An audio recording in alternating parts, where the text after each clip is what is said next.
So, kalau Gus siapa? Karena waktu itu yang di-endorse sama Pak Jokowi, salah satunya adalah Mas Erick Thohir. Sementara analisanya Mas Erick itu agak lemah di Jawa Timur. Sementara kita membutuhkan kemenangan di Jawa Timur. Sehingga kalau dipaksakan khawatir di Jawa Timur kita kalah. Saya bilang sama Mas Prabowo, Mas Gibran, Mas, lah sama Gus. Tapi saya sudah minta 4 kali kepada Pak Jokowi menghadap supaya Mas Gibran dikasih, nggak dikasih. Ini menunjukkan bahwa nggak ada ambisi keluarga Jokowi dan Bu Iriana untuk menjadikan Mas Gibran sebagai cawapres. Kemudian beliau bilang, bisa nggak Gus kita menghadap Pak Jokowi supaya merelakan Mas Gibran untuk diajak menjadi pendamping Mas Prabowo. Oke Mas, saya akan usahakan.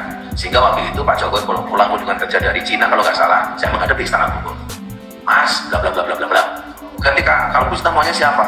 Kalau nggak Mas Erick, saya waktu itu bilang, Mas Gibran. Pak Jokowi itu langsung beranjak dari tempat duduknya. Jangan Gus dulu. Itu spontan. Ini menunjukkan bahwa Pak Jokowi memang tidak ada ambisi untuk menjadikan Mas Gibran itu. Sehingga hari ini orang mengatakan, wah ini dinasti. Pak Jokowi harus mewariskan tahtanya untuk anaknya. Enggak.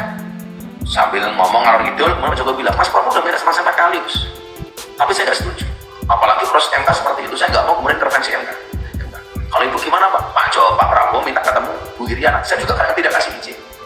Sekali lagi ini saya sampaikan apa? Bahwa keluarga Pak Jokowi tidak ada ambisi untuk menjadikan Mas Gibran sebagai cawapres. Sehingga apa yang saya sampaikan ini benar-benar bahwa keinginan untuk mencawapreskan Mas Gibran dari masyarakat. Ya orang-orang kayak saya ini. Saya ngeyel waktu itu, pokoknya Mas Gibran. Kalau nggak Mas Gibran siapa Gus? Kalau nggak Mas Gibran mungkin Bu Khofifah. Nah, pertimbangan saya sebagai ketua Muslimah dan juga sebagai Gubernur Jawa Timur. Makanya kenapa setelah saya dari istana saya suatu kopi waktu itu kan ada videonya. Nah, dalam rangka itu. Nah, setelah itu saya komunikasi intensif dengan Mas Gibran. Mas Gibran ke pondok saya beberapa kali, saya ke balik kota, macam-macam, ke Solo. Dan Mas Gibran, ampun aku masih banyak yang lain dan sebagainya. Sampai keluar putusan MK itu, Mas Gibran masih ketemu saya. Enggak, Bapak tidak mengizinkan. Bapak tidak mengizinkan.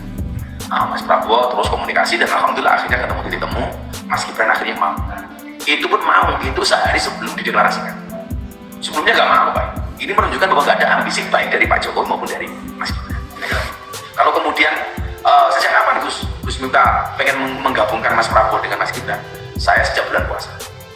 Jadi waktu belum ada nama Gibran, belum ada.